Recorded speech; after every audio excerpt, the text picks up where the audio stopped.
Hi, I'm Anayika She, and she talks crime. Hello? Let's imagine that you have a friend, and your friend is about 60 or 70 years old. They're pretty old, and they have a chronic health condition. They're in and out of the hospital, they're constantly in pain, they aren't having a good quality of life. And this friend comes to you one day and asks you to help them assist themselves in dying. They want to end their suffering and they want you to help them. I want you to ask yourself, do you think that you could play God? Do you think that you could end someone else's life because you think it would help them? That's what today's case is about. In Pennsylvania, registered nurse Heather Pressdee killed 17 of her patients because she felt bad, quote unquote, for their quality of life. Let's get into the case. Heather Pressdee is a 41-year-old former registered nurse from Natrona Heights, Pennsylvania. Now, whenever I cover a case, I think it's really important to find background and to get insight on the subject or criminal at hand because I think it's important to understand the mind and the upbringing and the circumstances that would lead to someone committing the crime that they commit. But because this case is so fresh, it's ongoing. She was literally arrested of May this year.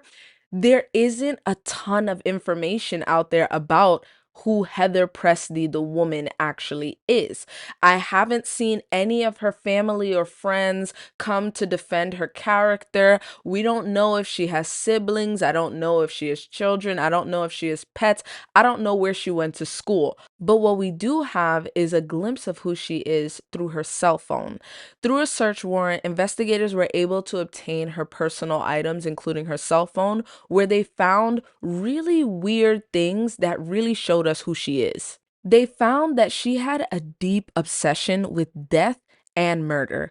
It was in her text messages, it was in her Google searches, it was in the videos she clicked, the links that she watched.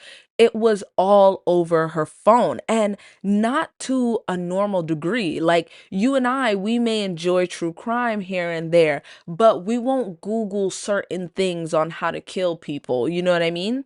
But her text thread with her mother was the most telling. On three separate instances, she threatened to kill a guy from Taco Bell, the pizza guy, and a guy from Arby's. Now, this could be anything. This could not mean anything at all because we all know what it's like to have a bad interaction with a stranger and to be really annoyed and peeved about it for the rest of the day.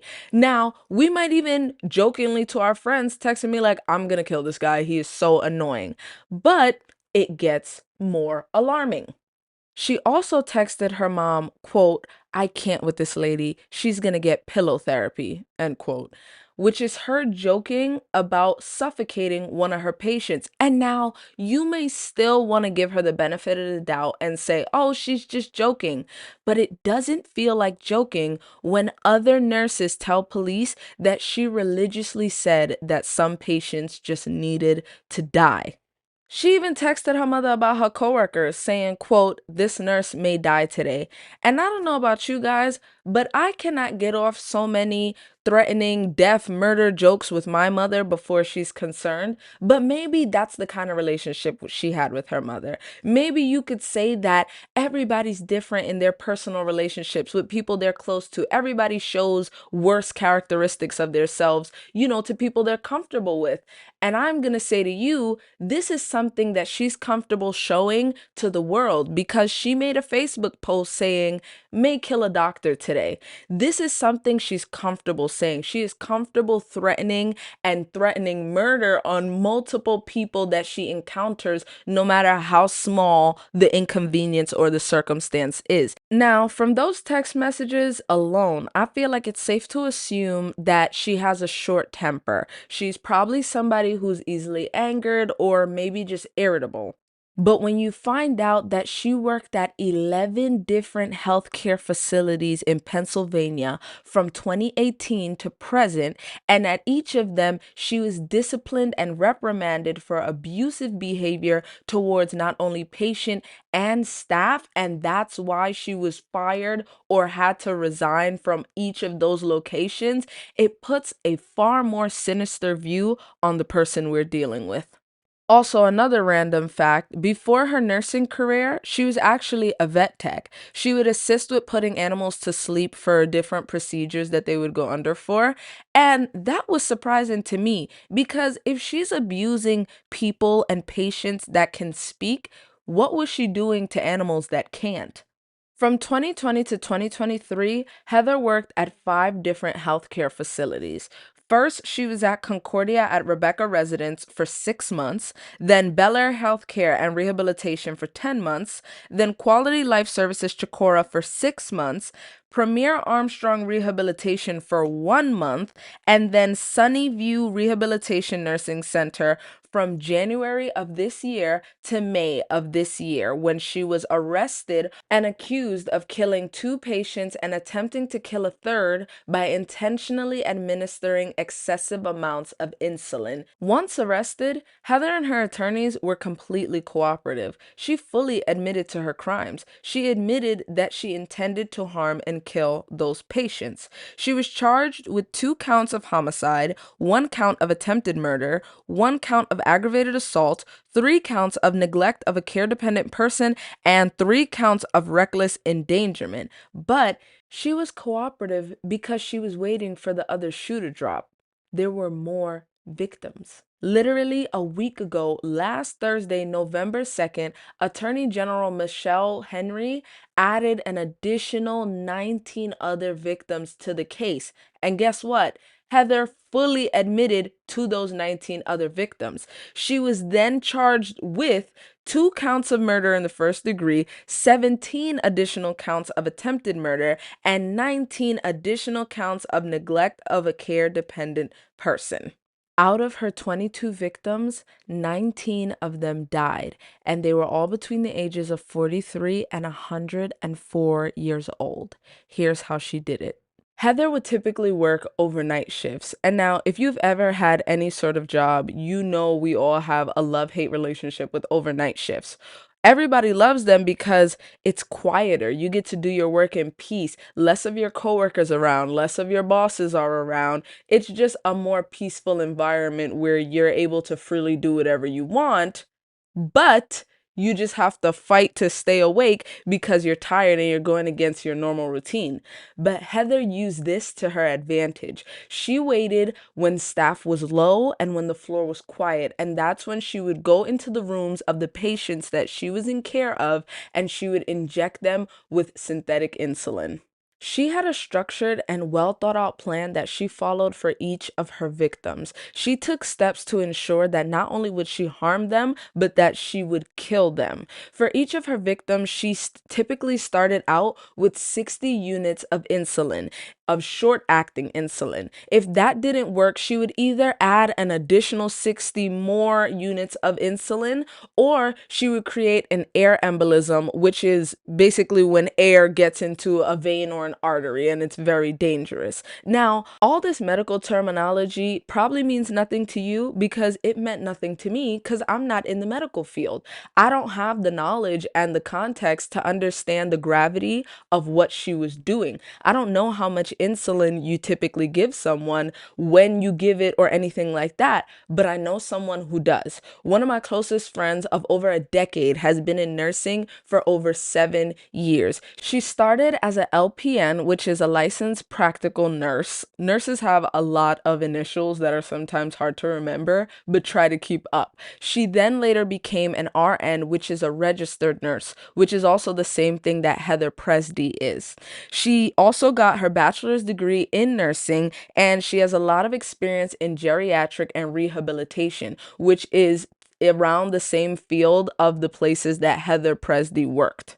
She works in the ICU, which is the intensive care unit. She's in school for anesthesiology and works in the operating room as well. 90% of her patients are either geriatric and adult, similar to Heather Pressdee, and 75% of her patients are diabetic. So this is someone who has a full knowledge and context for what was going on with Heather and what her job was because she has had similar patients to her. So I asked her some questions.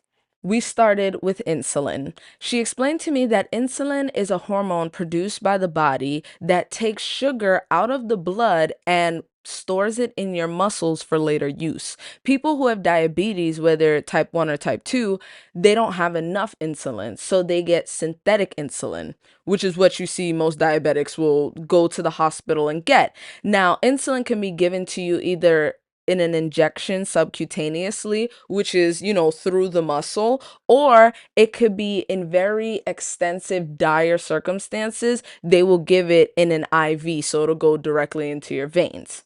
Now, there's two types of insulin. There's long-acting and short-acting. Long-acting insulin releases along a 24-hour time frame, whereas short-acting will release fairly quickly within an hour. Now, this is where it gets interesting. When I asked her, how do you know how much units of insulin to give someone? Like, what is that based off of? She explained to me that there's actually a tool that most nurses use. There's a sliding scale that's based on the patient's blood sugar, and it's a tool that will tell you exactly what dosage to give someone. So, for example, and this is hypothetical, I'm not a nurse, if your blood sugar is 50, the scale will tell you to give them exactly 2 units of insulin. That's how the scale works. And you know what she told me? That scale only goes up to 12 units for short acting insulin. Remember when I said that Heather Pressdee gave all of her victims 60 units? My friend told me that she has never heard of anyone giving someone 60 units of short acting insulin because anything over 50 is lethal. She told me she typically gives her patients about 2 to 6 units of short acting insulin on any given day. And also, long acting insulin is done by units per hour. And the most she's ever heard of is giving 10 units an hour. So, this can really show you how dangerous what Heather Pressdee was really doing to her patients. She was giving them 6 times the normal amount of insulin that somebody could probably take in one sitting. And now you may even say to yourself, oh, but her patients are diabetic. Maybe she thought they needed extra. If you want to give her the benefit of the doubt. The worst part of it is most of Heather Pressdee's victims weren't even diabetic. Now, I had to ask my friend this because I've never heard of a scenario where you give someone who's not diabetic insulin. But my friend did tell me there are few and rare scenarios where you can give someone who isn't diabetic insulin. For example, steroids. People who take steroids, they can typically have high blood sugar. So in those cases, you could give a non-diabetic insulin. But none of Heather's patients had a high steroid use. And giving insulin to somebody who does not need it, and especially at the volume she was giving it, could be deadly. And Heather Pressdee knew it. And like I said, she went to great lengths to make sure that her victims would die. So if she didn't get to kill them with the initial 60 units of insulin, she would double it up. And if that didn't work, she would give them an air embolism. Now, I didn't know what an air embolism was until my friend explained it to me. And it's basically just air flowing through your body through either a vein or an artery, and it can do a lot of damage. It can block off blood flow to different areas of the body, and it can cause organ death, which will lead to a person dying. And my friend also explained to me that air embolisms are something that is deeply ingrained in nurses to not do. They take extra precaution to make sure that every injection they give, all the IVs that they give, they have to tap it a lot to make sure there's no air bubbles because air embolisms are and can be very deadly. Now that we have a better understanding of about how much insulin is distributed per patient and things like that, my next question was, how was she able to obtain this much medication? We all know medical facilities do not have an endless supply of medicine, and medicine is not cheap. So how is she able to take that much medicine without the hospitals being aware? My friend explained to me that most hospitals use a machine called a Pyxis machine. It basically keeps track of all the medication in the hospital, and it also keeps track of each medical staff that requests to take medicine out. So you can easily go back to the machine and see that, oh, Jessica took out 2 units of insulin at 2 p.m. Randy took out 2 Tylenols at 8 p.m., whatever medicine that they use at the hospital. So there should be a really clear record of all of the insulin that she was taking out. But my friend explained to me that at a lot of nursing homes and older medical facilities, they don't have such updated machines. They use something called a medication cart, which is exactly what Heather liked to work. She liked to work the medication cart, which is exactly as it sounds. It's just a big cart full of a bunch of different medicines. And obviously, something like that is much harder to keep track of where the medicine's going, who's giving it to who. So that's how she was able to get away with it. My friend also explained to me that at a lot of hospitals and medical facilities, they have a common nickname that they will give to a particular nurse. It's called the Angel of Death, and it's reserved for a nurse who has a lot of deaths on her hands. Medical staff and professionals, they keep up and keep track of their patients and the patients of their coworkers and colleagues. They care for the people that come in seeking help. So they will notice if, you've had 3 deaths in the past 2 weeks, and everybody else thought that your patient would make it. So, how is it that Heather Pressdee was able to go from one facility to the next facility to the next facility to the next facility and a fifth facility, continuing to kill her patients, and nobody notices anything? But that's the thing. Her coworkers and colleagues did notice, and they reported her multiple times. But guess what? The hospitals and the medical facilities failed those victims every time. Her coworkers and colleagues at all 5 of those medical facilities reported their concerns, filed complaints against this nurse, and they reported to administrators, and still nothing happened. Even a physician went to the Department of Health in 2022 with his concerns of her harming and killing patients, and still nothing happened. After many complaints, though, she was suspended so that the medical facility could conduct an investigation. But guess what? Their investigation found that no identifiable evidence uncovered supported the claims of her coworkers. And so she continued to work. Her coworkers said that she religiously said that her patients just needed to die. With her 104-year-old victim, after multiple staff and medical personnel reported that the 104-year-old was up, was cognizant, was able to use the bathroom on their own, and was doing better, Heather reportedly said, and quote, "When is she going to die already?" in disgust to her coworkers. And guess what? That 104-year-old did end up dying in Heather Prestdee's care. Her nurses reported that Heather's patients foamed at the mouth, and that's something that they had never seen in their professional career. They knew that something was up. And you're probably wondering, why would she do this? Why would Heather kill so many innocent people? And you want to know her justification for it? She, quote, felt bad for their quality of life, and she had hoped that they would just slip into a coma and pass away. And I'm going to tell you that that is a load of bull. Heather did not care about the well being of her patients. She didn't care about their quality of life. She didn't want their pain to ease and end. She wanted to play God, and she did what she did because she wanted to. Now, I don't have all the names of the victims, but I do have their stories, and I'm going to read to you all 22 victims' stories and what Heather Pressdee did to them so that you can understand why this case is so upsetting and why she deserves to be in jail.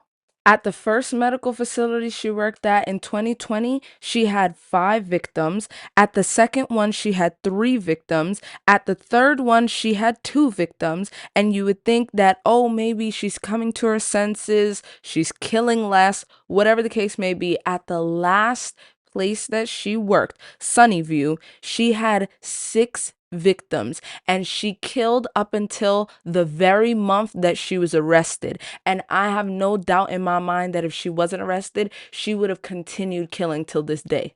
This is from triblive.com, who compiled all of the victims' stories from the criminal complaint filed by the Pennsylvania Attorney General's office. On August 9th, 2021, a 58-year-old woman died. She was not insulin-dependent diabetic, but she was admitted to the hospital for low blood sugar after being found unresponsive.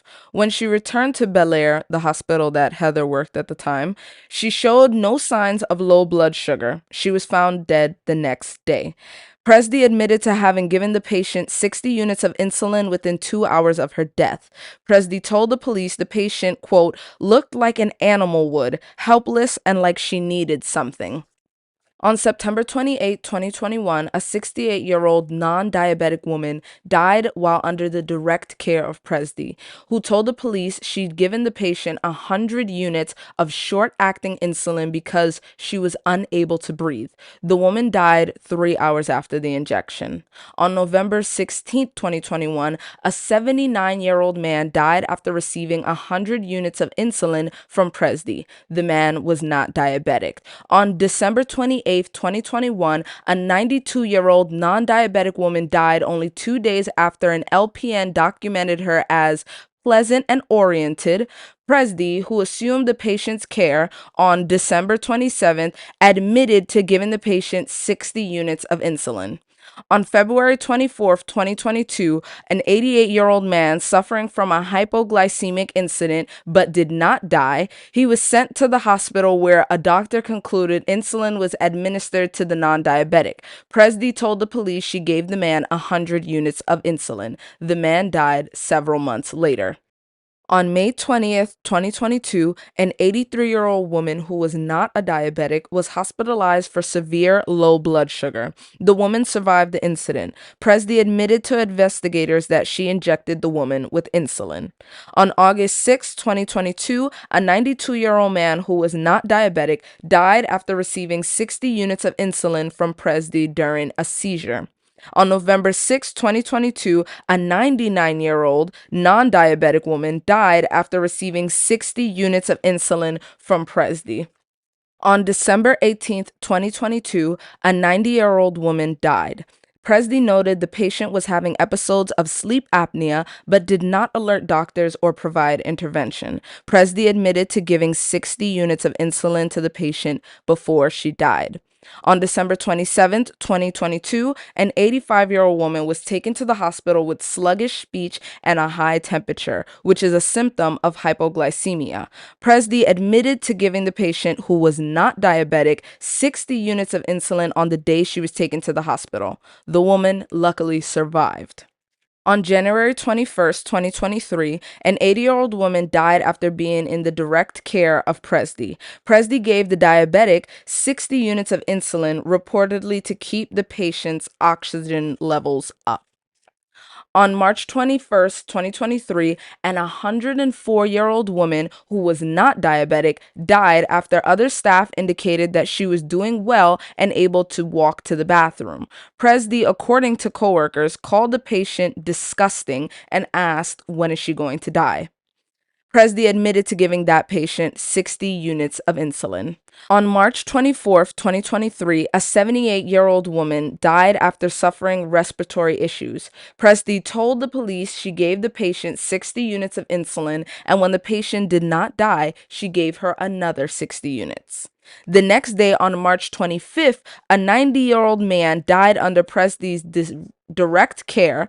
Pressdee admitted to giving him excess long-acting insulin, and when that didn't work, she gave 2 10-milliliter flushes to the patient's port in order to cause an embolism and lead to death. On April 17th, 2023, an 82-year-old woman who was a non-insulin dependent diabetic and suffering from cancer was being discharged to die at home with her family. A staffer told police that Pressdee said the patient, quote, needed to die, and on the morning of her death, administered insulin and then a syringe of air into the patient's PICC line to create an embolism. Her final victim was on May 1st, 2023. A 43-year-old man died. Pressdee admitted to giving the man more insulin than he should have received. It's so disgusting, heartbreaking, and just devastating what this lady did. And I think it's so important to not just leave it at, oh, the nurse who had 22 victims. We need to know those victims' names. And the only reason I couldn't get it is because it wasn't released to the public. So I know in my heart of hearts that you needed to hear that, because when I read it, I was heartbroken. I couldn't believe it. And even especially the 104-year-old getting to past age 90 is a miracle. And we all pray for it for all of our grandparents and all the elderly people we know. And for that 104-year-old lady to be making a recovery and being good, and for Pressdee to take her life just because she decided, is disgusting and irredeemable, in my opinion. I even asked my friend if this was normal. Is it normal for nurses and doctors to complain about their patients, to joke about wanting them to die or things like that? Because maybe it makes sense in the context of the hospital. Maybe non-medical people just don't understand that kind of banter because they're not in that sort of situation. And my friend explained to me that when you're around death as much as nurses and doctors are, you do become numb to it to a degree. So many nurses complain, many doctors complain, but they're more so complaining about the workload that it takes to take care of somebody who is going to die. They're in the intensive care unit, and a lot of people don't end up making it out. So it doesn't ring alarm bells when a nurse just says, "Oh my goodness, this man, I think he's gonna go soon." Like, and it's just taking so much. You know what I mean? It's not that alarming when it does happen. But she also told me that as much as nurses and doctors complain, they never bring harm to their patients. No matter how much the workload is, they would never intentionally aim to harm their patients just to ease their workload. If you're watching the YouTube visuals of this podcast, you'd realize I look a little different. That's because it's been a few days. I told you guys that this is a fresh and ongoing investigation, which means that new information is coming out every single day, including an article that I found yesterday from the Post-Gazette giving us a thorough and detailed timeline of events with Heather Pressdee. This gives us a whole new level of information about her, who she is, and what she did, including the fact, if you remember earlier, I told you that she was a vet tech. Well, turns out she was a vet tech for 14 years at the Pittsburgh Veterinary Specialty and Emergency Center. But before that, she went to the Community College of Allegheny County in 2003, but she didn't graduate then. She went back in 2016 and earned her nursing degree in 2018. This was only her 5th year nursing, not to mention that her license was suspended in July of this year due to the charges. But when I found out that she was a vet tech for 14 years, it raised alarm bells in me, because most of the people I know, when you dedicate that many years of your life to a specific career, and not only a specific career, but to a specific job, most people wouldn't have such a sudden career switch. So it made me wonder, why did Heather Pressdee become a nurse? And I wondered it even more when I realized she graduated college in May of 2018. And after getting her first nursing job, December 2018, that same year, she was already getting counseled for improper administration of insulin. And then it made me wonder it even more when not even 2 years into her career, she already attempted to kill her patients with insulin. She was doing this from the very beginning. And you know what that tells me? She became a nurse not to help, but to harm. This was her way of doing what she wanted. She knew that if she became a nurse, she could fly under the radar and she could do what she wanted. And exactly what she wanted to do is what she did when she harmed all of those people. And this further proves that her saying that these were mercy killings is nonsense. Many people close to the case agreed that there was a sense and a level of cruelty to this. One person said in reference to Pressdee, quote, "There is this pervasive sense of perceived mistreatment, and she's somehow entitled to punish these individuals for their perceived slights." And you know what those slights were? Them living through extensive health circumstances when she thought that they should die instead.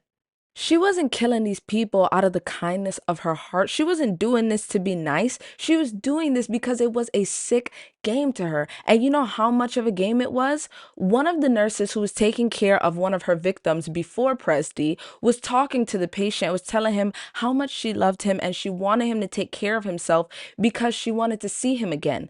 Pressdee allegedly heard this conversation and thought it was gross. She did not like that. And the next day, that man was dead in the care of Pressdee. And you know what she did? She went up to that same nurse, slapped her on the back and said, "I'm so sorry to hear that the patient died. At least you got to say your final goodbyes." She wanted her to know that he was dead. That is sick. And it reminds me of serial killers who go back to the scene of the crime so that they could relive it, get their adrenaline pumping. This was a game to her. She was not sorry. Oh, but is she the sorriest person in the world right now? Her attorneys say she is incredibly remorseful. You know what she's really sorry for? The fact that in Pennsylvania, the death penalty is still a legal punishment. And you know what constitutes the death penalty? Capital offenses. And you know what's a capital offense? Murder. Just one murder is enough for you to be considered for the death penalty, and she did it 17 times. So it's definitely on the table for her. I wondered to myself, why is she being so cooperative? As soon as she was charged and as soon as the accusations came, she immediately admitted it. She immediately told officers and investigators exactly what she did. She did not deny any of them, and she admitted to all of them fully. You know why? Because her and her attorneys want to strike up a plea deal so that death penalty is off the table. Isn't that convenient? But even if she was given a death penalty, I'm sure she'd be happy to know that Pennsylvania hasn't executed somebody since 1999. So there's that. Heather Pressdee is currently being held at Butler County Prison without bail. She waived the rights to her preliminary hearing, and there is a status conference set for November 21st. A status conference is when attorneys and judges meet to set a trial date or to update each other on information in the case. I highly encourage all of you to keep up with the status of this case, and I hope and pray that justice is served. Now, this may be the second episode of this podcast, but it's definitely not the second case that I've ever seen. I am a true crime fan like most of you guys, and I have heard thousands of cases, I'm sure, at this point, and all of them are touching in different ways, but few of them incite a visceral reaction in me. And this case literally makes me sick to my stomach. Like, I'm angry right now. And I feel like it's important when I do research on cases that I process the information, I understand the angle that I want to take on it, and I make sure to convey that same feeling that I have to all of you, because if I'm passionate, maybe it'll make you passionate. I feel incredibly sorry, so sorry to these families of these victims, because for the rest of their lives, how are they going to deal with the fact when they go to the hospital, they're going to have to constantly wonder if all of the staff is on board, if everyone there is actually there to help. How are they going to sleep at night knowing that somebody whose job it is to help, to serve, to protect and preserve life took theirs away? It really hurts me. It breaks my heart, and I I don't know what else to say. All of the information and articles that I used for my research are in the description box, and I hope that this case touched you the way that it touched me, and I'll see you guys on the next one. Bye.